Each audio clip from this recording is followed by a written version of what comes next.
Hello everyone, I hope y'all are doing well. Today I will be discussing with you a topic known as racial profiling, and while those who are found guilty of this should be subject to harsher punishment. Today in today's speech we will be focusing more on law enforcement and racial profiling, as in those cases a lot of incidents have actually proved fatal. I will also be discussing with you some background on the topic and what actually should be done. So America, the land of the free and home of the brave, is supposedly one of the most just places someone can live on earth. But with citizens still being targeted from race, how are we living in the so-called proclaimed post-racial era? So many of you may be wondering, what is racial profiling, or how is it relevant to you?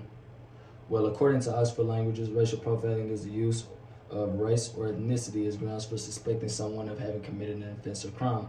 All this means is suspecting someone of a crime based solely on their race or their appearance. Let me start off with the story of this. So in Profiling Injustice by David Harris, he tells the story of Rosanna Gerald, an ex-army man, and his son getting racially profiled in Oklahoma.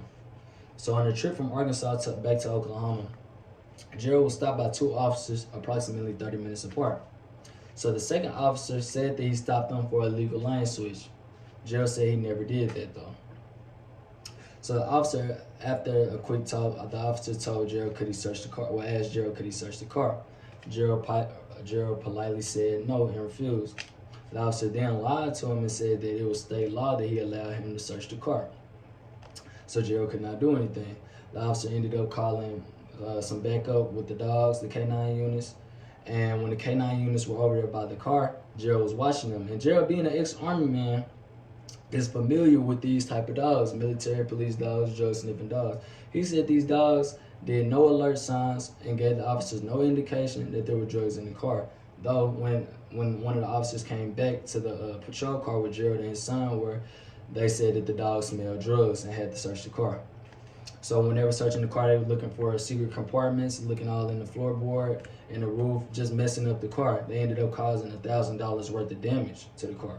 So when Gerald asked them what was he, after they searched the car, they didn't find any drugs because there were never any drugs. And when Gerald asked them what was he supposed to do about the damage, they told him that they were not good with repacking. So Gerald ended up taking them to court, and he ended up being compensated for that because they were wrong and that was wrong.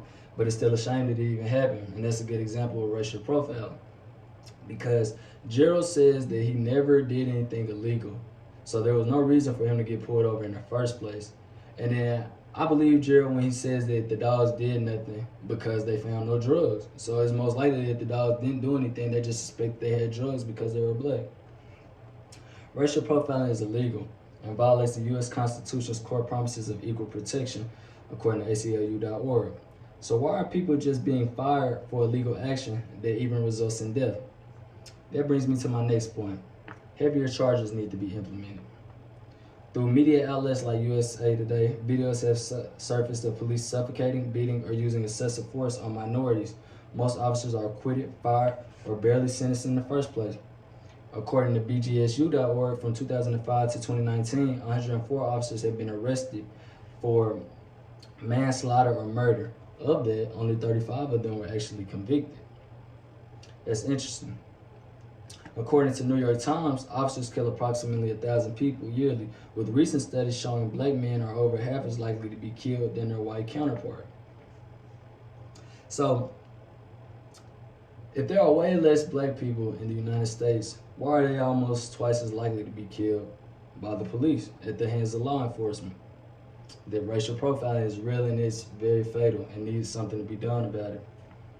In 2018, New York City, 73% of shooting victims were black, though black residents only make up 24% of the city's entire population, according to ManhattanInstitute.org. Okay, that brings me to my visual aid.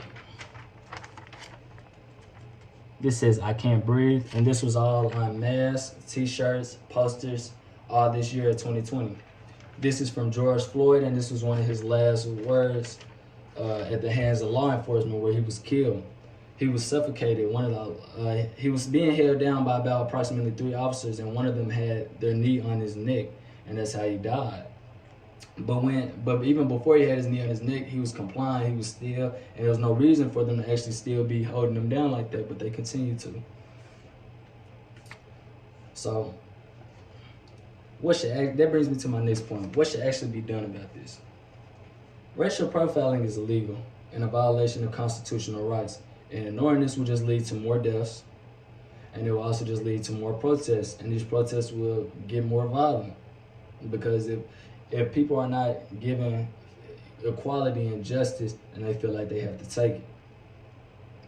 So this is what I believe should happen, and this is what I also believe would deter police from continuing to racially profile and even killing unarmed black or any other minorities, man, for no reason.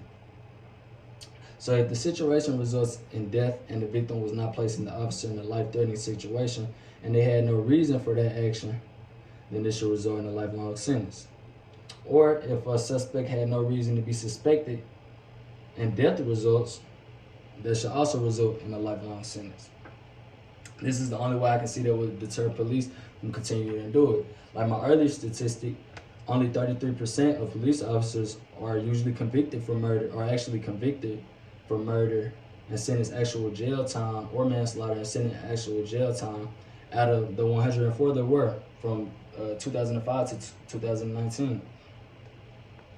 So in conclusion, we have now explored the concept of racial profiling, why harsher punishment must be implemented, and what should actually be done. Thank you.